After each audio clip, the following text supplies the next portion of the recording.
Lo que tenía pensado que podríamos comenzar sería presentándonos a nuestro público, digamos.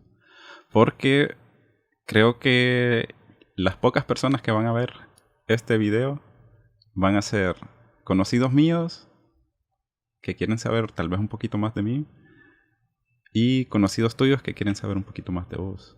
Entonces, quizás mis conocidos no te conocen Sí. y quizás tus conocidos no me conocen. Te presento entonces, como a las personas. Tío. Sí. Va, Sí. Yo lo conozco como Josué, pero él se hace llamar Daniel porque es su segundo nombre. El nombre artístico como Luthier. Nos conocimos en el Luthier Lab ya hace 3 años, creo. Sí. Y pues ahí hemos compartido sobre todo esta rama de la construcción de instrumentos, pero también sé que compartimos otras más cosas. Entonces, hoy vamos a hablar un poquito de estas cosas que compartimos y no sé qué va a salir. Posiblemente voy a poner como el índice en la descripción del video por si alguien quiere irse por ahí a ver los temas. Ok. Muchas gracias, Emilio. Bueno, la verdad es que sí compartimos muchas cosas en común, ¿verdad? Aunque mi carrera y la tuya estén bastante separadas, ¿verdad? Lo que es la arquitectura con la medicina, pero realmente, como tú dices, nos une el arte. Y el arte pues no solo conlleva la música, sino pues la creación de instrumentos. Y he de decir de que la creación de instrumentos, Emilio, hace muy poco entendí de que eran esculturas. Yo tenía, ok, un instrumento es pues lo que nosotros conocemos de un instrumento, algo que hace un ruido, música. Pero hace poco pues tuve ese cambio y veo ahora los instrumentos como una escultura. Yo te conocí, Emilio, aproximadamente en el 2019, cuando yo me integré a Luthier Lab. El Luthier Lab es pues donde nace la lutería en la Universidad Autónoma de Honduras, ¿verdad? Yo te cuento, lo conocí por un gato. O sea, literalmente yo tenía una guitarra Ibanez y pues era mi guitarra favorita. Yo toco desde los 5 años guitarra, nada a nivel profesional ni académico, ¿verdad? Te gusta sobre todo la guitarra eléctrica, ¿verdad? Me gusta bastante la guitarra eléctrica porque tengo bastante influencia del heavy metal, rock, especialmente metálica. Y pues mi pasión era tener una guitarra eléctrica y poder tocar algunos riffs, solos de esta banda, ¿verdad? Entonces sí tengo bastante influencia de la guitarra eléctrica. Te cuento, yo llegué a Luthier Lab porque esta guitarra, yo me acuerdo, la recuerdo perfectamente bien, era azul, tenía arce, era hermosa, pero a mí no me gustan los gatos. Y un gato en la casa botó la guitarra y la quebró en dos. Y para ese entonces yo no tenía ni idea de la lutería. Yo, si me decían que era un luthier, yo no sabía que era un luthier. Entonces, pues estaba comenzando mis años universitarios, ¿verdad? Mi primer año en el 2019. Y saqué la clase de guitarra popular. Y yo siempre de bien curioso, recorrí los pasillos y pues encontré el taller. Se me hizo bastante raro de que afuera de una puerta estuvieran un par de instrumentos allí puestos, como en una exhibición, ¿verdad? Eran unos instrumentos que se estaban reparando. Y pues dije, bueno, ¿qué es esto? Entré, allí vi a algunos colegas de ahora, que como Dazael Maldonado, el maestro Miguel Romero y también a Nelson Molina. En ese entonces todavía, ese día no te conocí. Pues yo pregunté qué hacían allí, cuál era la labor, qué era lo que hacían, ¿verdad? Y pues pasando unos días llevé mi guitarra, me dijeron de que la reparación de esta guitarra era bastante compleja, o sea, el mástil se quebró en dos. Y para entonces el Luthier Lab estaba agarrando fuerza, los maestros pues estaban haciendo un par de reparaciones, pero yo pienso de que esa reparación era bastante compleja para el momento, pero nosotros la reparamos. Tu guitarra. Sí, Okay. reparamos la guitarra cuando yo hago parte de Luthier Lab. O sea, pasaron como... La historia que cuenta Miguel de cómo te dijo de que empezaras es divertida también. Sí. ¿Cómo es tu versión? Bueno, mi versión, es que el maestro Miguel Romero dice que cuando yo crucé por esa puerta, dijo, yo ocupo a este muchacho aquí, que se le ven las ganas de aprender y que me gustaba trabajar con las maderas, ¿verdad? En ese entonces él no sabía de que yo tenía estudios de carpintería. Yo no sabía tampoco. Te cuento, sí. Desde los 7 años recibí cursos de carpintería en una iglesia y para hacer muebles de sala, ¿verdad? ¿Y has trabajado en eso? He trabajado en eso cuando estuve en la escuela, aproximadamente en el 3er grado. Empecé a trabajar en una carpintería cerca de mi escuela. Y pues no era hacer la gran cosa, ¿verdad? Un par de cortes, manuales, llevar material, nada peligroso, pero el primer contacto con la madera que yo tuve fue en ese trabajo, que me pagaban al día y pues tenía algo de dinero, ¿verdad? Pues Miguel no sabía nada de esto, a mí me interesaba el tema de las maderas, ¿verdad? Pero dije yo, ok, al ser parte de la universidad, dije yo, pues hay que hacer un proceso, hay que llegar, matricularse o tal vez pagar. Y yo no sabía que era gratuito y podía llegar. Entonces, al cabo de un mes, yo volví. Y yo recuerdo las palabras que le dije al maestro Miguel. Le dije, volví y no me va a sacar de aquí. Y se ha cumplido. Y se ha cumplido. O sea, literalmente ya cuando llevamos desde el 2019 hasta ya estamos finalizando el 2022 y pues seguimos aquí, ¿verdad? Me da risa a mí que tu acercamiento fue por andar como curioseando por los pasillos. Y hace poco estaba comentando unas cosas que suceden, digamos, en la carrera de arquitectura.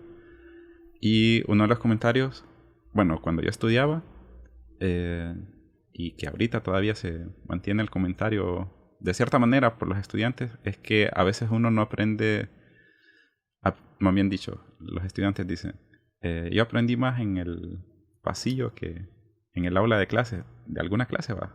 Tal vez porque el maestro no era bueno o porque se encontró con gente ahí para que le pueda aprender. Entonces, hablando con Miguel también, me dice, y más no saben que los estudiantes, que el pasillo es parte de la universidad, que es parte de todo este sistema, que es por donde uno se puede aprender muchas más cosas y relacionarse con otras, un montón de cosas.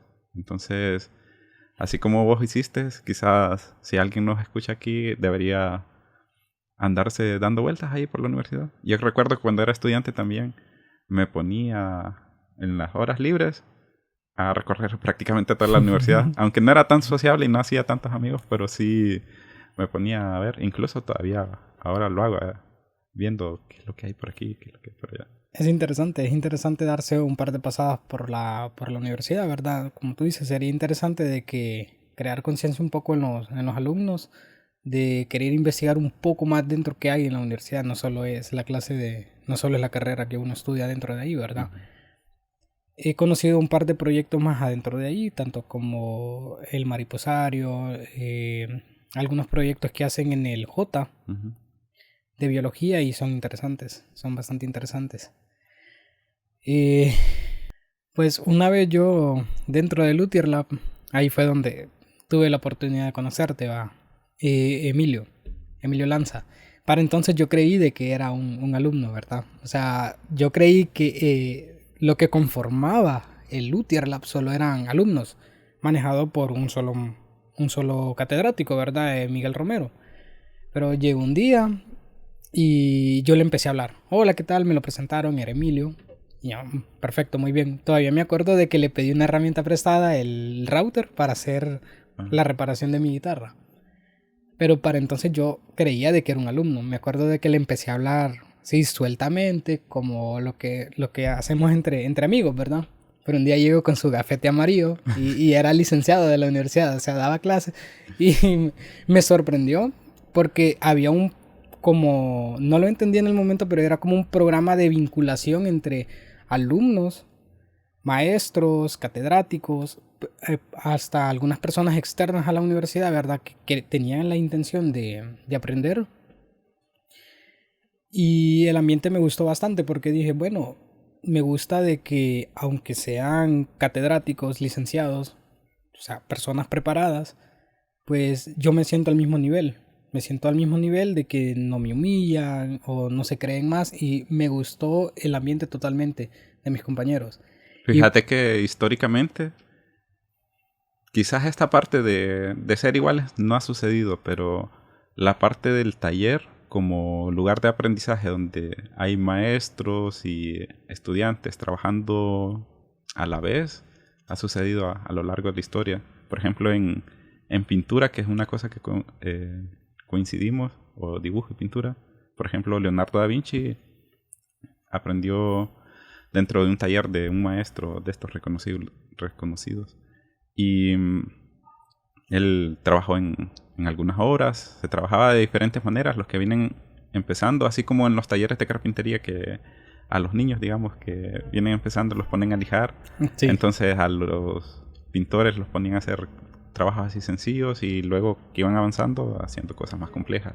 Y en arquitectura también ha sido una escuela de estar trabajando y ir aprendiendo, sobre todo digamos en el medioevo, era esta cuestión de las familias, que estaban los hijos, aprendían en los padres y en el taller y en todas estas cosas que hacían. sí, bueno, viéndolo desde ese punto, ¿verdad?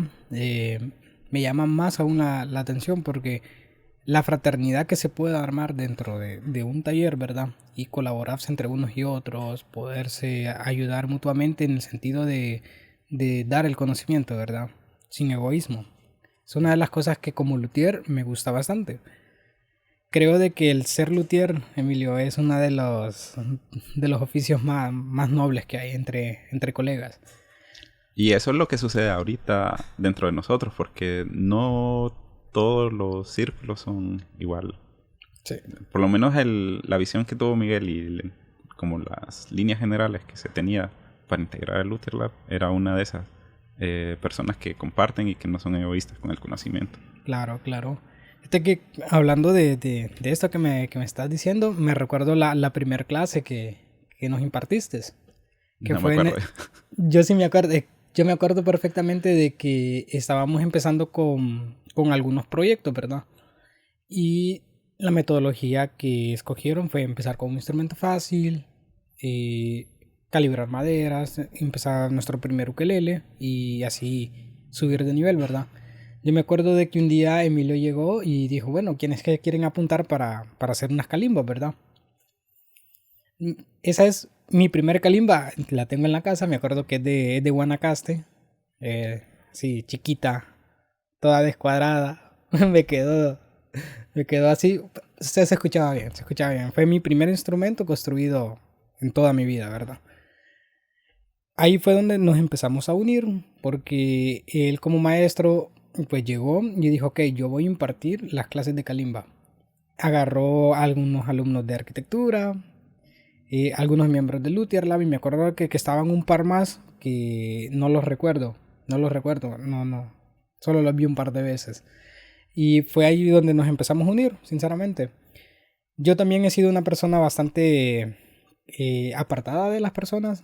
No parece, fíjate. No parece, a lo largo del tiempo es un constante cambio por las necesidades de ser humano, ¿verdad? De comunicarse, de ser sociable, el poder mirar una cámara, poder hablar tranquilamente. Cuando estabas en la escuela, ¿cómo era? Cuando estaba en la escuela me acuerdo de que era bastante callado. Nunca fui de muchos amigos, incluso ahora digo que mis círculos sociales son los luthiers de mi carrera, con pocas personas me llevo. Creo de que no es que no concuerde con ellos, pero creo de que mis pasiones se desligan de mi carrera. O sea, se me hace bastante difícil congeniar con personas que estudian mi carrera porque ellos miran la vida desde un ámbito para la medicina. Y yo he tenido bastantes influencias artísticas, o sea, en toda mi vida. Te contaba de que desde los 7 años aproximadamente recibí mis primeras clases de carpintería, luego trabajé de carpintería. En mi casa siempre han habido herramientas pequeñas, nada complejas, ¿verdad? Uno de los primeros recuerdos que tengo con vos es que de repente un día llegaste ahí con un dibujo creo que era un búho. Y Sí, yo dije, "Bah, este sí, muchacho sí, le hace más cosas de las que aparenta". sí, sí, Y me contaste que estuviste aprendiendo por ahí. sí. en- Sí, estuve aprendiendo cuando estuve en el colegio, cuando estaba en primero de bachillerato, creo que en el 2014 o 16, entre esos años, yo estaba sacando salud en la escuela, en el colegio, perdón. Y empecé a estudiar cursos libres de Bellas Artes que duraron 2 años y al final pues te daban tu reconocimiento. No era la clase completa de, de Bellas Artes, pero ahí sí me formaron en lo que era lo básico, dibujo y pintura. Es decir, que me gustó mucho más el dibujo. yo, Lo... yo cuando comencé a pintar y a dibujar, más que a pintar, fue cuando estaba en tercer curso. En bachillerato estuve, bueno, en todo tercer curso de ciclo, noveno, que ahora le dicen, estuve eso, primero bachillerato, segundo bachillerato, todos los días, unas 3 horas pintando, pintando y pintando. Wow. Fue más autodidacta, pero a través de trabajo constante fue así que aprendí. Sí. Que compartimos más o menos ahí Sí, la cuestión. sí, justamente estaba pensando en eso, que compartimos el dibujar, ¿verdad? Yo sí lo fui dejando un poco a lo largo del tiempo. Me fui cansando de dibujar porque yo lo agarré bastante, no como hobby, sino de que quería mejorar y quería mejorar. Y yo pasaba, como tú dices, horas tras horas sentado dibujando, dibujando. Y lo frustrante que es dibujar, empezar a dibujar. Y la verdad es que el dibujo me gustó bastante, especialmente el hiperrealismo. Me gustaba dibujar personas, no tanto paisajes, sino que personas. Me enfoqué bastante en personas. Es una diferencia conmigo. Yo personas nunca me ha atraído, realmente. Primero porque es difícil y luego más bien quise desligarme de hacer las cosas realistas porque las personas buscan como el arte aquí dentro de las personas que no conocen arte en Honduras. Lo que buscan es ver estas cuestiones casi fotográficas. Entonces buscan eso y buscan ver dibujadas o pintadas personas. Y a mí como que me caía un poco mal eso. Y una forma de desligarme fue pintando animales como personajes, como personificando las cosas que quería decir que podría haber utilizado personas. Y la otra era como agarrar esto fotográfico, pero volverlo surrealista.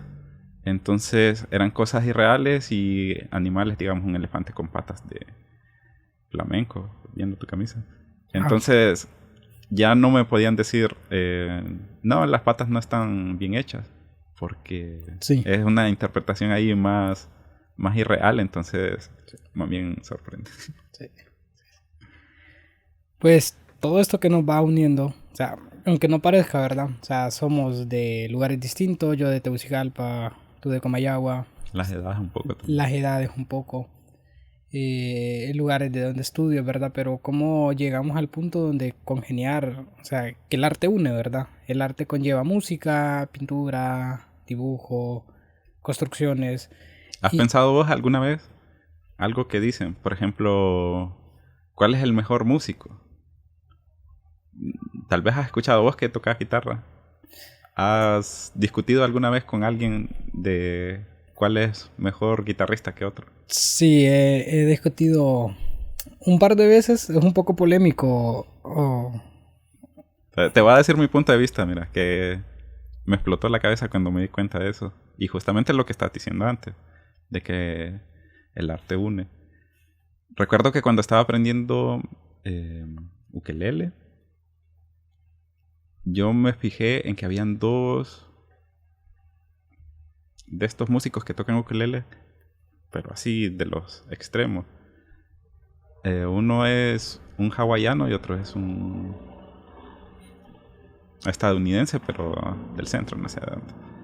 Y las técnicas son un poco diferentes,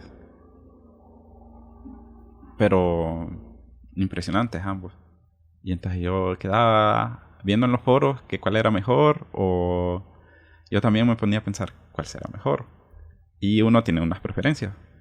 Pero el punto en que me cambió la percepción totalmente fue cuando los vi tocando juntos.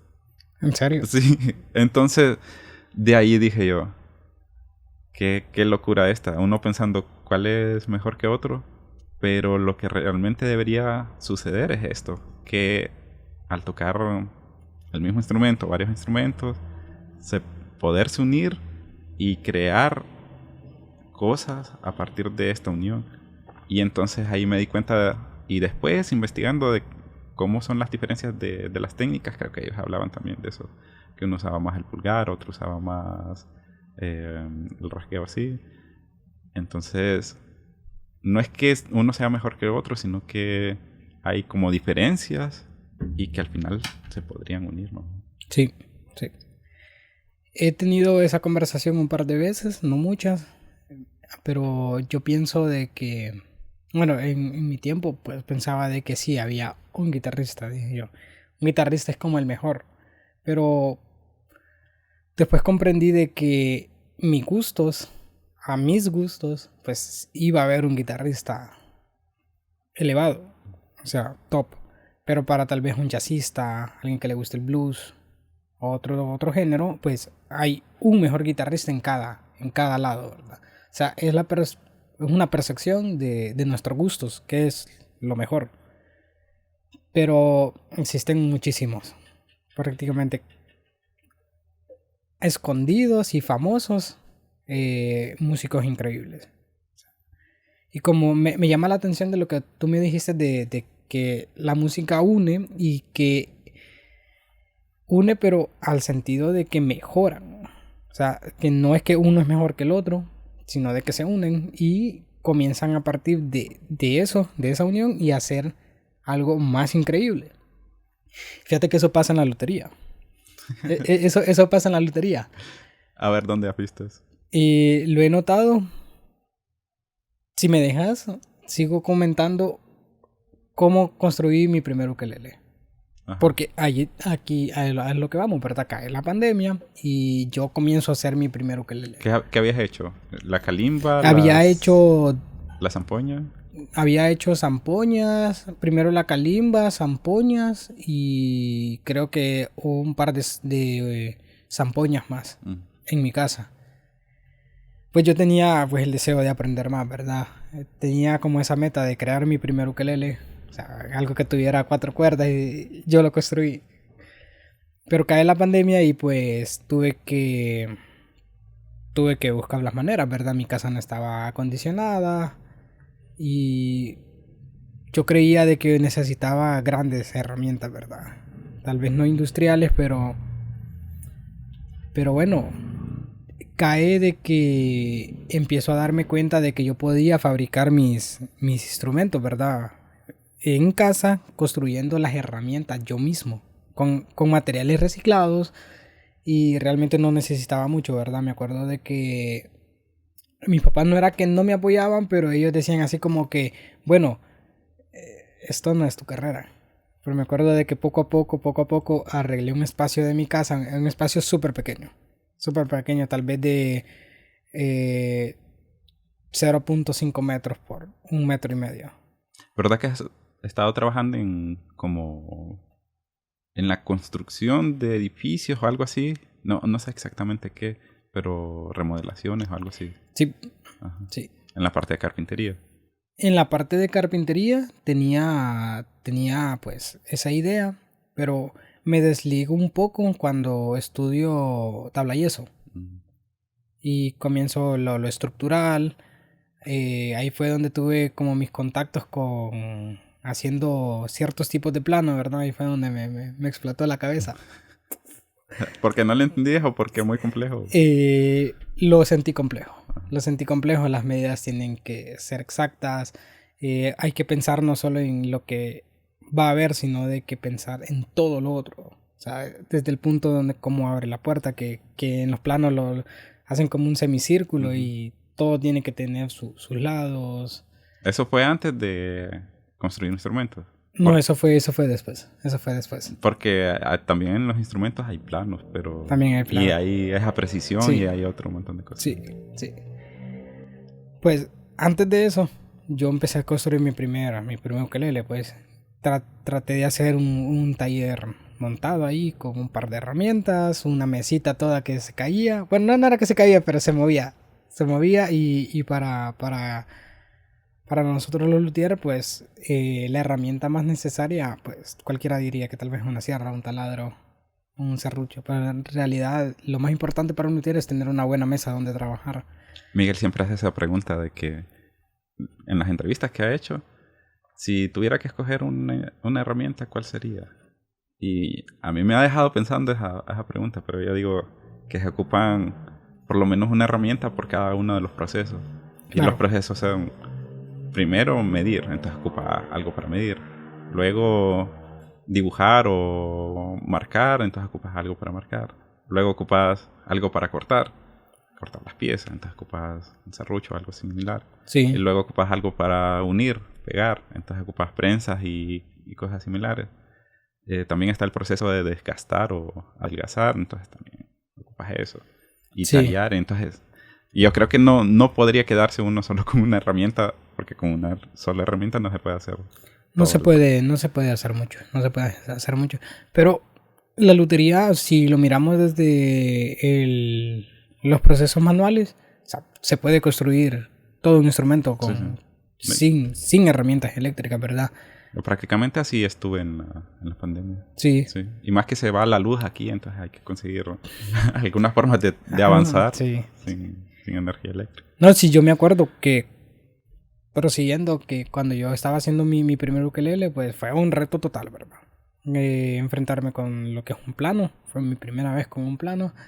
Entender la pulgada, que no sabía cómo leer, o sea, no sabía ni eso, ¿verdad? O sea, tenía el conocimiento, pero yo manejaba los centímetros, no la pulgada. Sí, ahorita me sorprende también que cada vez mencionas siempre cosas de pulgadas y la conversión para mí es como complicado porque trabajo con el sistema métrico, entonces es medio complicado a veces es medio complicado. Yo me acuerdo de que el maestro Miguel me dio madera para hacer mi primer ukelele, ¿verdad? Y lo que más me dio guerra, pues prácticamente fue entender cómo usar las herramientas, ¿verdad? Ya se imaginan, en la pandemia yo solo, doblar maderas, para mí se me hizo complicado. Me acuerdo que arruiné como 8 piezas. Antes de venir aquí. Antes de venir aquí. Y arruiné 8 piezas, o sea, 16 partes de ukeleles. Y pues llegó el momento donde me quedó una pieza y fue la que utilicé. Pero sin embargo dije yo, bueno, que yo necesito pues un maestro. Que fue cuando yo me pongo en contacto con vos y te digo, hey, mira, estoy haciendo mi ukelele, pero o sea, necesito ponerle el diapasón, tallar la paleta, hacerle cosas internas de las varetas que no entendía. Y es ahí cuando tú me invitas aquí a tu casa, ¿verdad? A que trabajemos. Pero tú ya llevabas un par de instrumentos construidos, ¿verdad? Para entonces, porque... ¿Cómo cuántos? Yo construí, bueno, aparte de las calimbas, un tambor de lengüeta, ya había construido 3 ukeleles porque hice 3 al inicio. Y me quedaron así, digamos, viéndolos ahora, aunque cuando los terminé yo quedaba impresionado de lo bien que estaba. Y no sé qué más era. Porque ya fue el 2021, ¿verdad? En enero me parece o algo así. Viniste. Yo recuerdo de que cuando vine tú estabas incrustando en diapasón. Estabas haciendo un ukelele, creo que para tu tío. Sí. Entonces, ese ya llevabas un par de instrumentos. Sí, ya estabas avanzado. Y yo iba por mi primero, ¿verdad? No entendía varias cosas. Y fue ahí cuando empezamos, bueno, yo empecé a venir más tiempo donde vos, empezamos a hacer la amistad más fuerte, ¿verdad? Y ya me diste clases privadas.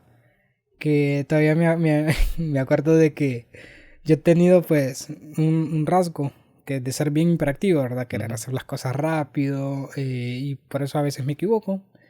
Y me acuerdo de que una de las cosas que no se me olvida es que me volteaste a ver y me dijiste, cuidado y te quemas. Y yo, no me voy a quemar. Y me quemé.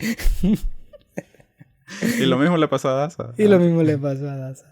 Entonces, me acuerdo de que el acabado, no solo de aquí, pero sí, el instrumento salió de aquí ya con cuerdas. ¿Te acordás que le pusimos el puente?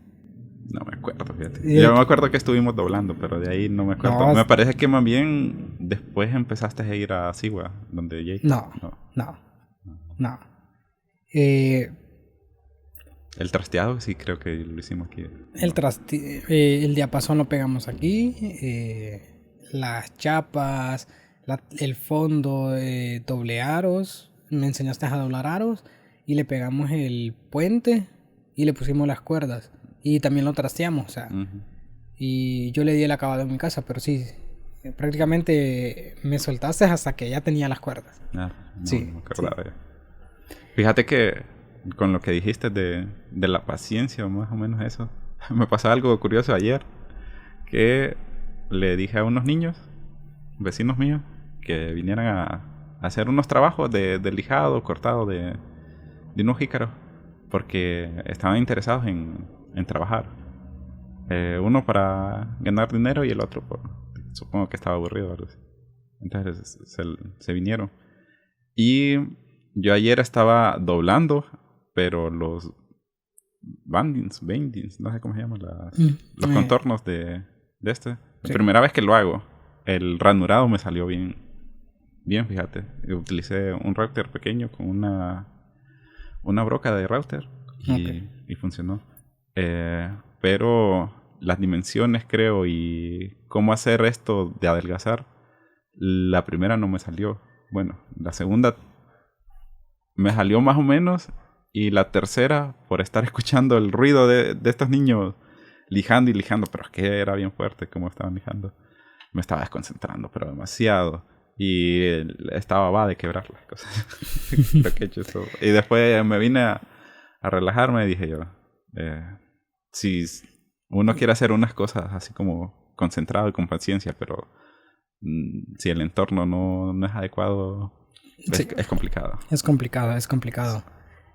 Fíjate de que... ¿Vos que has trabajado con niños, cómo haces? Porque he estado viendo una cosa que los niños preguntan bastante. Entonces, yo digo que tendría que o concentrarme en enseñar o concentrarme en trabajar, pero no podría estar las dos cosas a la vez porque es demasiado... Sí. Y eso que me dicen mis estudiantes ahí en la universidad, que soy bastante paciente, pero porque estoy concentrado en enseñar, supongo yo. Sí. Es contradictorio porque te digo que soy bastante acelerado, ¿verdad? Pero siempre he notado, no sé qué sea, de que, o sea, yo puedo estar hablando ahorita aquí con vos, me pueden estar apoyando las costillas y lo ignoro totalmente.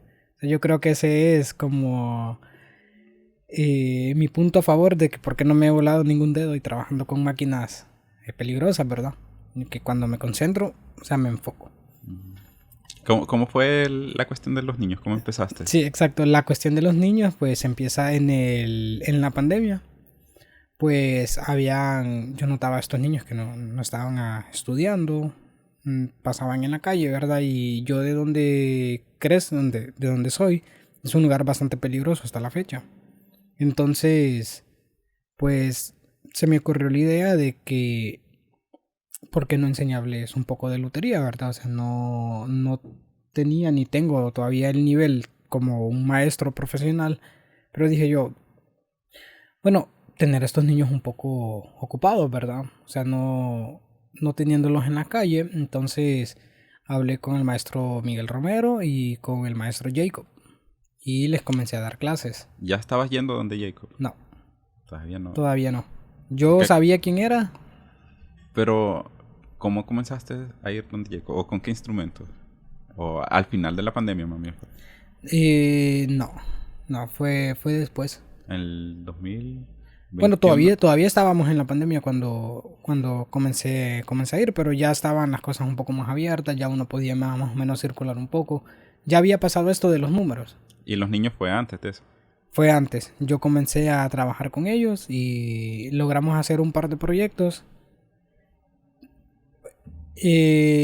Poco a poco se fueron ellos como alejando del proyecto, ¿verdad? Porque creo de que el ambiente social donde ellos estaban creciendo los tenían acostumbrados de que se les tenía que pagar por todo. Y pues yo tenía 22 años y estábamos en pandemia, no tenía un trabajo estable, ¿verdad? Ganaba mi dinero un poco de ciertas maneras. Empecé a hacer unas cajitas de regalos. Sí, sí, me acuerdo. Y pues empecé a hacer dinero. Empecé a hacer dinero con eso. Y yo les propuse a ellos de que me ayudaran en ciertos procesos y yo les podía dar un poco de dinero, ¿verdad? Para que ellos compraran algún churro, si querían ayudar a sus papás o... Y con los niños sucede eso de que no es que todos se van a mantener siempre a través del tiempo aprendiendo en los proyectos. Siempre, digamos, de una cantidad de 20 van a salir 2, 1, que Sí. se van a mantener. Entonces, ahorita que Jacob está trabajando con niños, la vez pasada que veníamos en el viaje, estábamos comentando eso. Y el objetivo que debe tener uno al trabajar con los niños debe ser otro, no tanto como que permanezcan, sino que tengan la experiencia, por lo menos. Que tengan la experiencia, Entonces, pues, ahí pues abro el centro cultural, ¿verdad? ¿Ya habías construido tu primer ukelele? Yo ya ahí había construido mi primer ukelele. ¿Y habías dejado para construir estas otras cosas para generar dinero? Sí, exacto. Pues, ¿Te parece si vamos a comer y después seguimos? ¿está bien? No. Después de una parada técnica volvemos. Volvemos. Y vas a contar... No sé si terminaste con lo de los niños o cómo llegaste a Sigua. Estaba comenzando en cómo llegué a Ciguatepeque, que fue después de estar dando clases a los niños. Pues dije yo, bueno, requiero más conocimiento, ¿verdad? Para poder enseñarles. Entonces bueno, le escribo a un amigo y él dice de que él está comenzando a venir a Ciguatepeque con un norteamericano que pues es un luthier profesional. Y a mí me interesó bastante la oferta, ¿verdad? Pero claro, era viajar 3-4 días a la semana a clases. No solo eran gastos económicos, ¿verdad? Era el tiempo, mi carrera. Pero empecé a venir. Dije yo, no, si no me lo voy a pensar tanto y me voy a lanzar. Aunque no me parecía tanto la idea de compartir tanto tiempo con los muchachos. Siempre, pues, siempre me ha gustado mi espacio. En todo. O sea, llega un punto en el día de que quiero estar en mi casa solo. Apago el teléfono, me pongo a hacer tareas o leer algo. Entonces dije yo, bueno, para mí va a ser un reto. Pero me logré acoplar y empecé a construir el ukelele que les mostré al comienzo. Ese es el prototipo de una serie de... Probablemente no salga en este video. Entonces, vamos a dejar un enlace en el video para que vayan a ver el video donde describís el ukelele y ahí está la prueba de sonido, por si lo quieren ver. Perfecto. No, perfecto. Bueno, para hacerles un contexto, yo construí otro ukelele bajo la dirección de este norteamericano, ¿verdad? Fue todo un proceso, fue cambiar todo el proceso, cambiar mi mentalidad y fue lo primero que él me dijo, era que él no me iba a enseñar a construir, que lo que me iba a enseñar era a tener paciencia. ¿Por qué? ¿Pero porque te conocía o...? Porque vio mi trabajo y dijo, bueno, él ya viene de construir y me dijo realmente lo que uno ocupa, dice, que le enseñen es ciertas cosas para poder hacer el trabajo más pulido, pero es tener paciencia y pararse y pensar cómo se van a hacer las cosas antes de solo agarrar las cosas y hacerlas. Entonces, este ukelele fue todo un reto. Fue todo un reto porque ya venía con una construcción y cambiar a otra construcción. ¿Cuántos te estuviste en los dos ukeleles? En el primero y sería el segundo, ¿verdad? Sí, este sería el segundo. ¿Perla que le llamas o cómo? Ukelele Perla. Sí, bueno, es la serie. Sí. En el primero me tardé como 6 meses. En el primero. Y en el segundo me tardé como 1 mes y medio o 2 meses. Lo comencé en el 2020, cuando empecé, creo. Pero empezamos a hacer otros proyectos y ese instrumento fue quedando parado. Y cuando lo terminé hasta hace poco, en este año. ¿Cuando lo retomaste para terminarlo de un solo o fue por etapas, digamos, una semana, luego 2 meses de descanso, luego una semana, o cómo? No, cuando lo retomé para terminarlo. Mm. Y un solo. Sí. Sí, porque fue un proceso de que empecé a armar mi taller. Pues el maestro Jake, pues tenía su taller en su casa, ¿verdad? Y pues era pequeño. Y empezó un momento donde él dijo, bueno, ya tenía como 9 estudiantes para un espacio entre que 4 metros cuadrados por 1,5. Tú conoces el antiguo taller. Sí, sí. El nuevo me queda pendiente. Sí. Y pues ya consiguió el nuevo de que pues son como, así de grandes, son como 5 casas. O sea, y pues él ya nos dio la posibilidad de que ahí habían apartamentos, que nos quedáramos ahí y eso nos facilitó las cosas. Entonces fue cuando yo retomé el instrumento y terminé de acabarlo hace como un mes, creo. ¿Con él empezaste a construir este ukelele Perla o otros instrumentos? ¿O qué fue lo que estuviste construyendo? Comencé con el ukelele. Ajá. Comencé con el ukelele, luego empecé un arpa lira que con ayuda tuya, brindándome algunos planos, la metodología y Jake me brindó la madera. Pero ese proyecto sigue parado, Ujú. que lo quiero seguir y lo quiero grabar. Y después empezamos a cerrar maderas y después vino todo el acondicionamiento del nuevo taller y era enorme, enorme pintarlo. Entonces todo eso a nosotros en cuestión de proyectos nos atrasó un poco.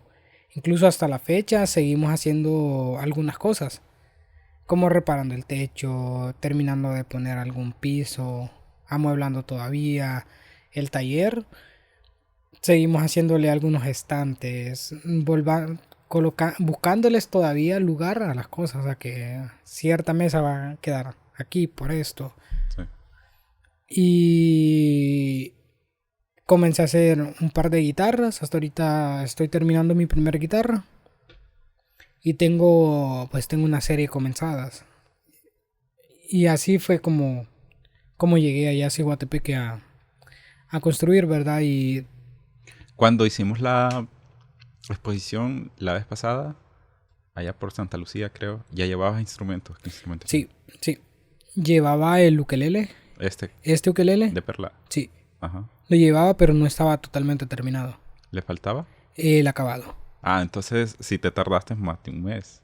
Porque decís que te tardaste como un mes y medio, pero Sí. entre eso y ahorita que está terminado, pasó más de un año. Sí.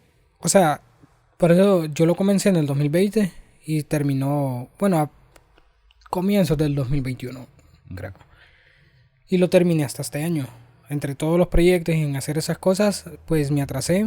Y el instrumento estaba en el punto donde ya tenía cuerda, ya se miraba bien. Lo expuse.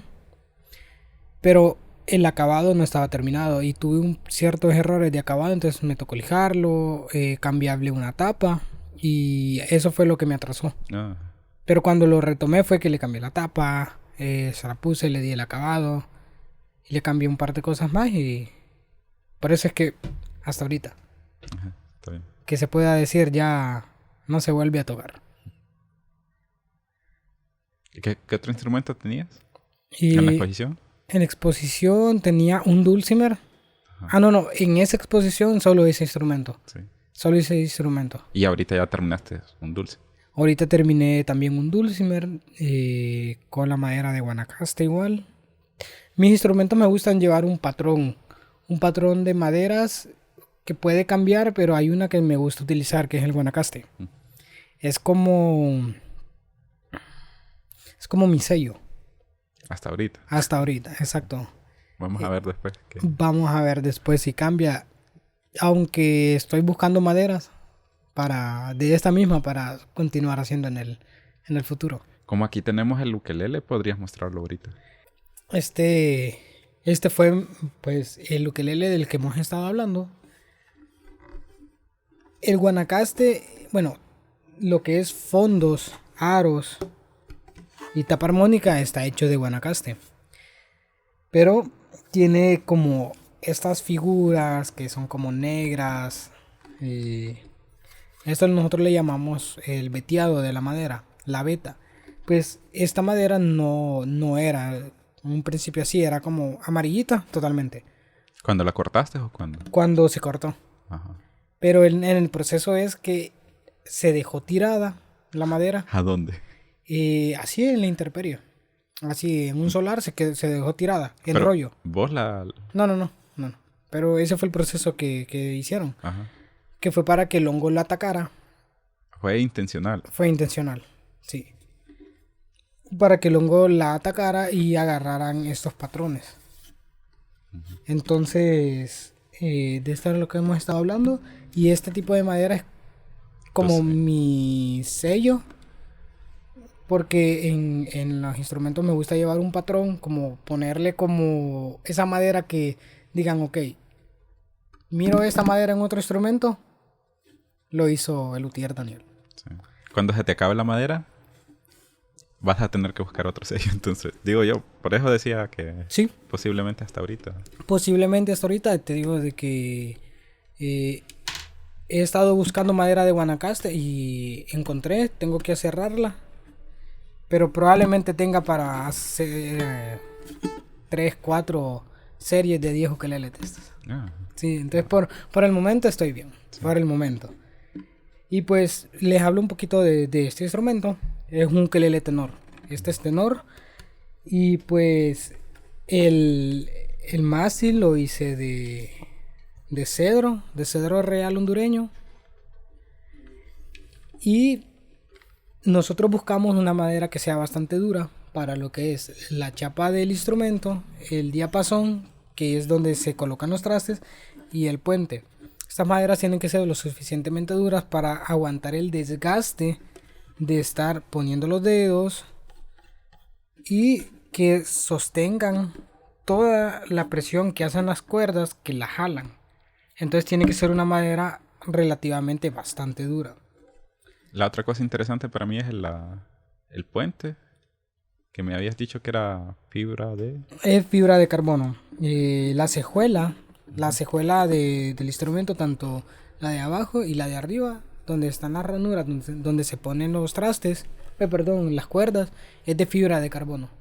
Esto se puede hacer de varias maneras. De varias maneras. Se puede hacer de madera. También tiene que ser de una madera dura. Se puede hacer de hueso natural de vaca. Y también de fibra de carbono. O de plástico. También de plástico, que son los más comunes. Exacto. Y lo que estaba hablando yo, que estuve ayer trabajando, es... Muestra eso. Ajá. Solo que... Son los bordidos. En mi instrumento, no en este. Sí. Es una de las cosas, pues, que son pequeñas. Tengo que, como yo quiero hacer uno tenor, sí. A ver si era del mismo tamaño, no sé si es del mismo plano. Si lo pones atrás, en la parte de atrás, solo para ver si... Es diferente, ¿verdad? Es diferente. Ponerlo en el centro.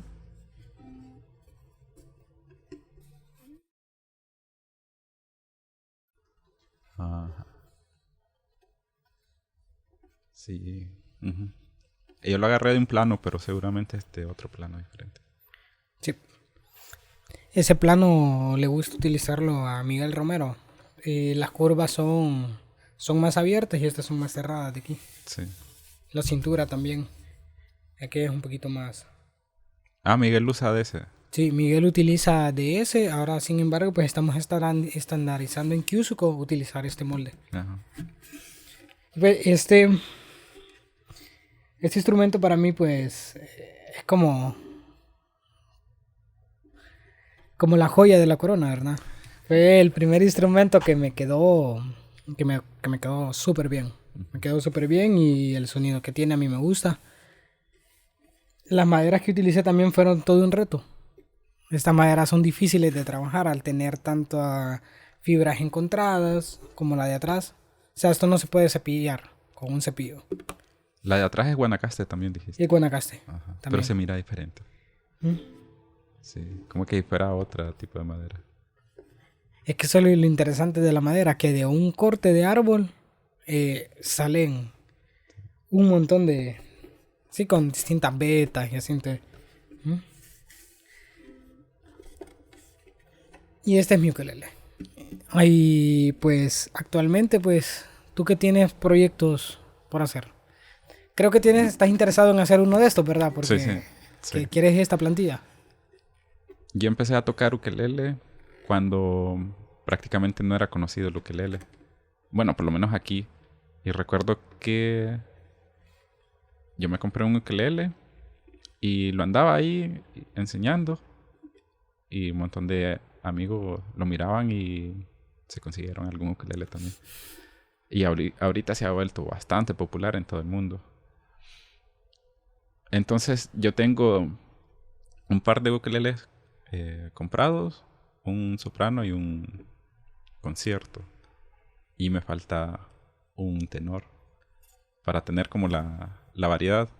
El barítono, quizás lo puedo hacer con esto del 4 porque se puede utilizar el mismo molde prácticamente. Lo que cambia es el ancho del mango. Sí. Y prácticamente es el mismo instrumento se podría hacer. Pero yo me quedo con el 4. El 4 me fascina. Entonces, probablemente no haga un barítono. Ok. O si hiciera, también me interesa hacer, pero bien el futuro, uno de cuerdas dobles, Mm, ukeleles. ok. Entonces, como inmediato, si quiero en los siguientes instrumentos que vaya a comenzar, incluir el tenor. Pero yo tengo empezado como 6 instrumentos. Pues 2 arpas liras. Tengo un ukelele de encargo que tiene una forma diferente. Y un timple canario que es parecido con el ukelele, pero son 5 cuerdas. Y lo relaciono bastante con el charango. Y un charango también tengo empezado. ¿Y qué otra cosa? No me acuerdo. Los 3 tengo empezados ahí un par. Te voy a enseñar también. Ok, ok. No, entonces tienes trabajo Sí, para unos meses. yo pensaba terminarlo ahorita en diciembre, pero ya me comió. Y ya se me fue todo de diciembre. Sí. Entonces, probablemente no termine ahorita, sino que en enero. Y comenzar instrumentos sería después y a ver las clases. Entonces, aparte de ese, para mí, quiero otro 4, pero que sea más largo porque ocupo más notas para tocar algunas canciones. Entonces sería un 4 de 17 trastes, que Ok. normalmente son 14. Quiero un tenor para mí y para mí prácticamente esas dos cosas. Pero también tengo unos encargos que ya tienen más de un año de personas que me dijeron, bueno, antes de que empezáramos con Kuzuko, y antes de ponernos de acuerdo en toda esta cuestión, ya tenía por lo menos 6 encargos. Entonces también necesito trabajar en esos Sí, encargos. sí. Y me llama la atención de que dijiste de que había un instrumento que te gustaba más. El 4, el Sí, 4. el ¿Por qué? 4. ¿Sentís que la construcción es mejor? ¿Se te hace más fácil el sonido para tocarlo? Mira que dentro de los instrumentos que más me gustan a mí, tocar estaría el ukelele. Yo empecé con la guitarra y cuando descubrí el ukelele quedé fascinado porque pude hacer cosas que en la guitarra no podía hacer.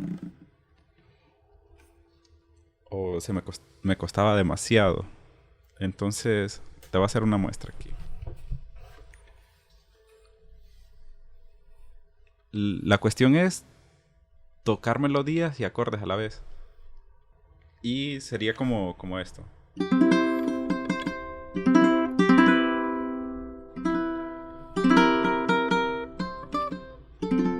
Entonces estoy haciendo melodías y acordes a la vez.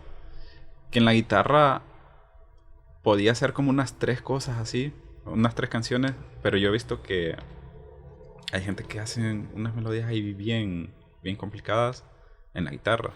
Y yo siempre quise hacer eso, pero no podía. Y en el ukelele puedo hacer bastantes canciones. La primera canción que vi en ukelele es Bohemian Rhapsody.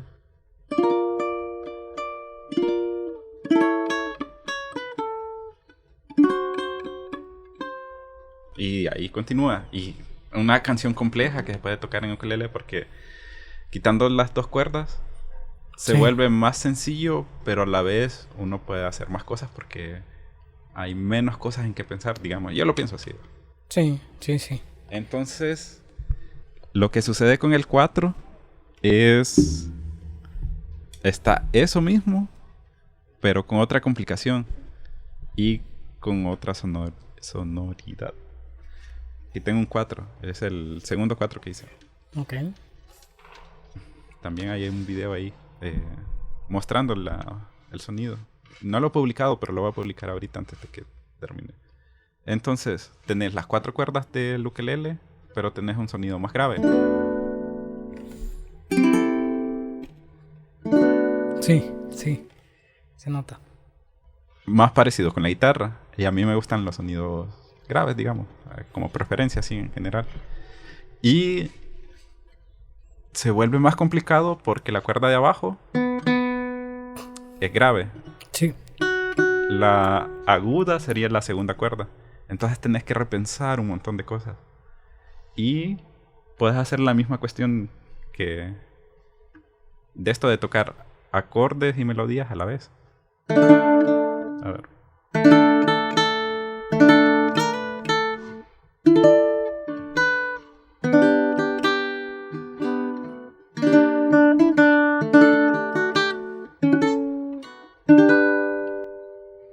Entonces, está esta como lo mismo que podría hacer en el ukelele de tocar melodías y acordes a la vez, que es algo que me gusta bastante, con la diferencia de que el sonido es un poco más grave y que tengo que repensar un montón de cosas, de acordes, de esto. Entonces es un montón de cosas que me gustan de este. Pero no es que si tuviera que elegir, me quedaría con los 2, con el ukelele y con el 4. Sí. Fíjate que me impresiona. Igual en la kalimba, no sé si la tenés por ahí. Bueno, ahí está. Ya la voy a traer. Con la kalimba sucede algo similar, o por lo menos así como lo toco yo. Que es que toco melodías y acordes a la vez. A ver si me ubico aquí. Como esta es diferente, hay que ubicarse.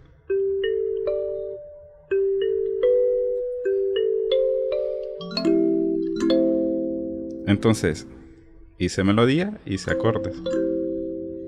Ambas cosas a la vez. Es un instrumento pequeño que uno lo puede andar en cualquier lado, igual el ukelele. Y por eso es que me encantó cuando empecé con el ukelele, un instrumento pequeño y portable.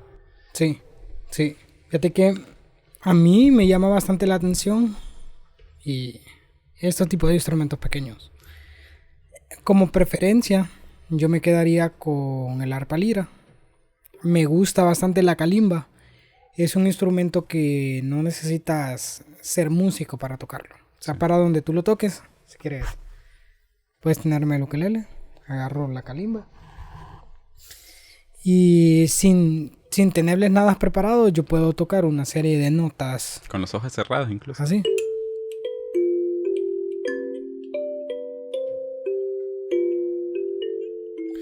Es bastante relajante a la vez. Yo creo que he dejado de tocar kalimba porque me relajaba demasiado y me daba como ganas de dormir y mejor lo Sí, dejaba.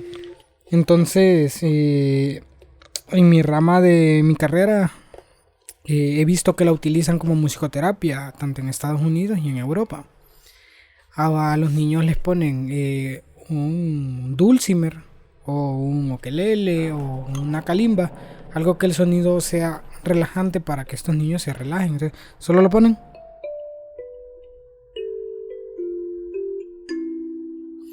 y claramente, como tú dices, se pueden hacer acordes o sacar algunos tipos de canciones. ¿Conoces las calimbas cromáticas? Sí, ¿Has tocado alguna? no, ¿Querés ver una? sí.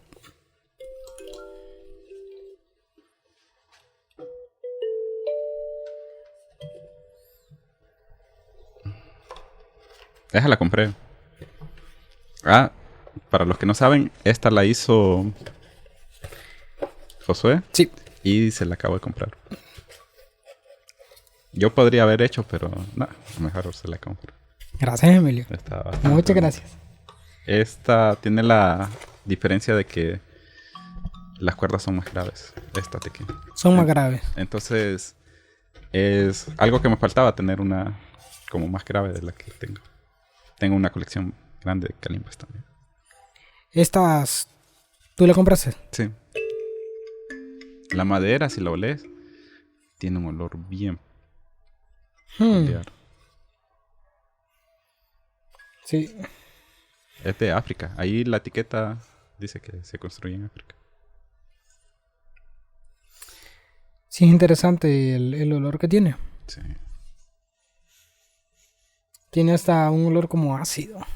Sí, es bien extraño. A ver.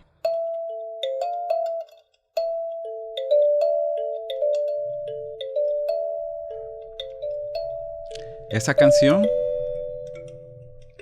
originalmente está en otros acordes, ¿verdad? Sí. Y entonces, teniendo una cromática, podrías utilizar los sostenidos que están abajo. Digamos. Sostenidos bemol. Es más difícil también porque uno está tocando cosas que no está bien. Sí. Y acostumbrarse es complicado también. Pero me gusta bastante. Está bastante bonita. No había tocado una. Yo sé de que tú habías construido un par así. Sí. Incluso tú llevaste a otro nivel, ¿verdad? Porque le pusiste las detrás. Están y tienen como otra fila. Sí, solo que digamos que por los materiales que tenía no me quedó tan bien como quisiera y sé que están vendiendo por ahí. Más bien, cuando hayan disponibles me voy a comprar una porque es otra forma de tocar también y de tener. Pero el puente sobre todo tiene que ser distinto. Tiene que Sí. ser 2 niveles y es más Sí, complicado. es más complicado. De que me llama la atención cómo la construyeron. Me llama la atención y también de que el puente no está, las notas no están tan arriba. Si las ves con las mías, Sí. están las notas más levantadas. Y el puente está más a la izquierda perdón, a la derecha que a la izquierda. Y el sonido que tiene es como más brilloso. Ujú, Aquel es como un poquito más oscuro. ujú. Aquí entra pues el tipo de madera, ¿verdad? Construcciones, cómo Y las cambia. teclas incluso. Y como estas son más... Son más duras. Sí. Son más duras. Y son más graves también. Son más Entonces graves. afecta también. La caja es un poquito más grande también. Eso. Sí, sí, sí. Para mis manos está buena esta de grande. Ya había construido, ya te voy a enseñar. Esta más grande. Cromática también. Más grave incluso que esa. Pero las teclas son de este material que quizás no es el mejor.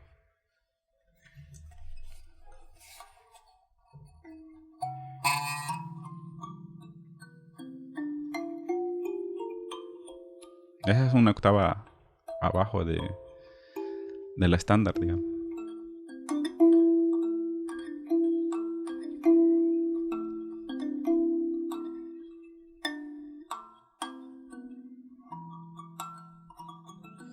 Me gusta bastante. Me gusta bastante. ¿Y de este lado? Es los sostenidos. Es cromática. Wow. Quizás ocupan un par de ajustes ahí para que suenen algunas teclas que ya se Está hermosa. Está hermosa. Es lo bonito de estos instrumentos. Como te digo, si yo me quedaría con un instrumento, a mí me gusta la arpa lira. Es un instrumento que me fascina. Y ya vas a construir sí. ¿Qué otros instrumentos tienes planeados para ahorita? Bueno, voy a construir 3 arpas liras. ¿Pero vas a terminar una primero? Una primero y después... No, probablemente haga las 3 de un solo. Uh-huh. Primero voy a hacer 2 de hormigo y una de caoba. Y voy a comenzar a hacer 20 ukeleles y como 15 guitarras. Que son para la marca Kyusuko, para los que las quieran. Ahí van a estar.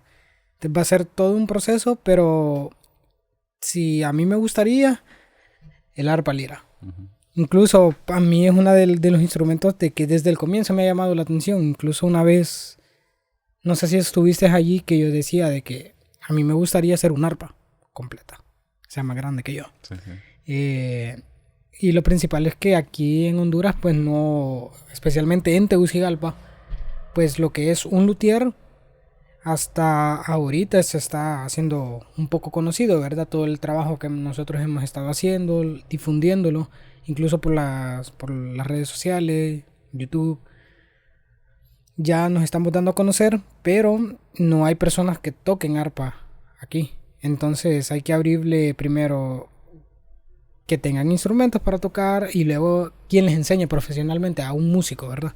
Entonces es un poco complejo, pero creo que la arpa lira, además de que también es un instrumento pequeño, o sea, creo que tú no tienes una ahorita, ¿verdad? No, la tengo prestada, la que tenía. Y pues ya me imagino que la han visto ya en tu canal, el arpa lira. Ojalá.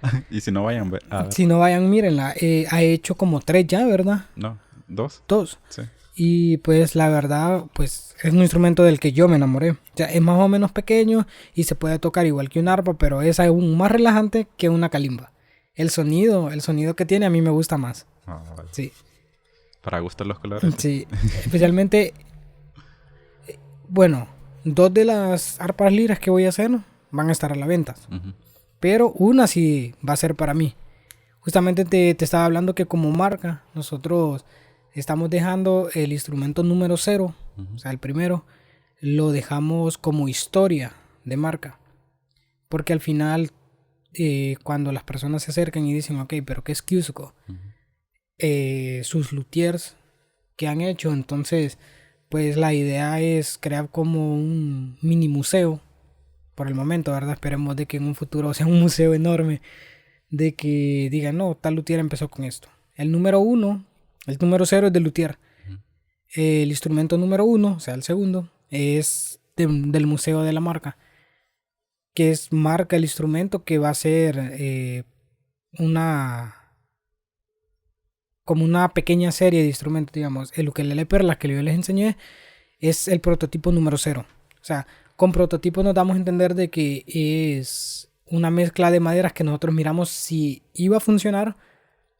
O sea, lo hicimos sin saber si iba a funcionar. Teníamos el plano, el maestro, pero tanto estructuralmente no sabíamos que iba a funcionar. Entonces ya vimos que funciona y en los próximos se pueden hacer ciertos cambios para que esté aún mejor. Porque nosotros,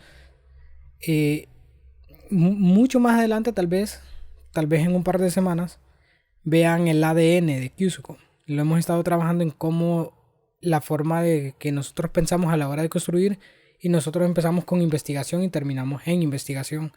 Hacemos el proceso de cortes, estudios de maderas, creamos, y al final cuando tenemos ya el instrumento creado, decimos, ok, ¿cómo podemos mejorar?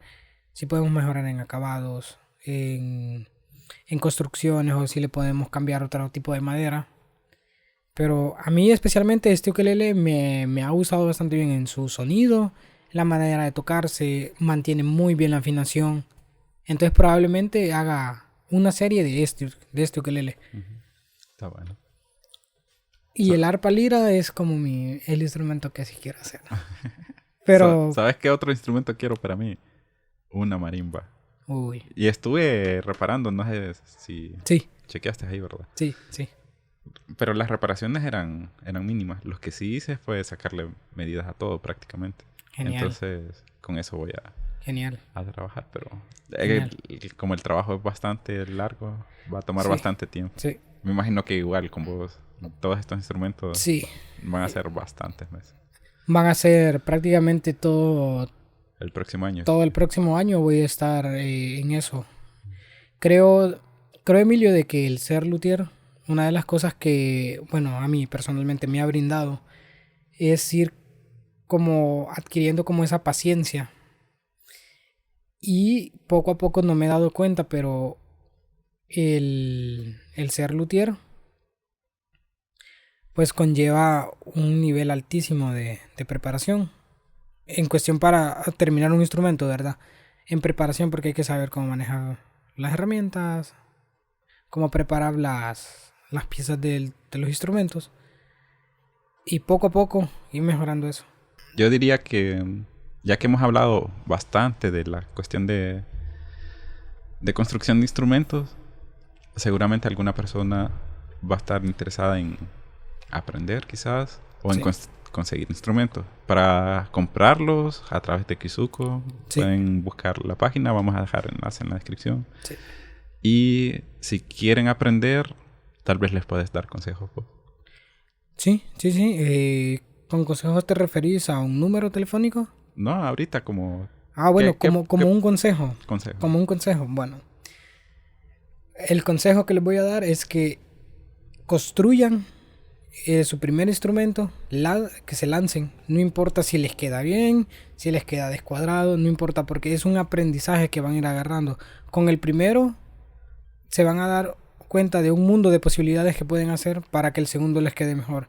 Y el segundo, ustedes van a decir, está bien, pero el tercero va a quedar mucho mejor, mucho mejor.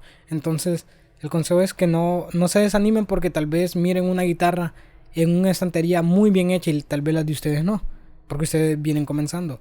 Pero poco a poco se van a ir acercando a eso. Muchas veces pensamos de que a la primera nos va a quedar todo bien y nos desanimamos. Bueno, Ese es mi consejo. muy bien.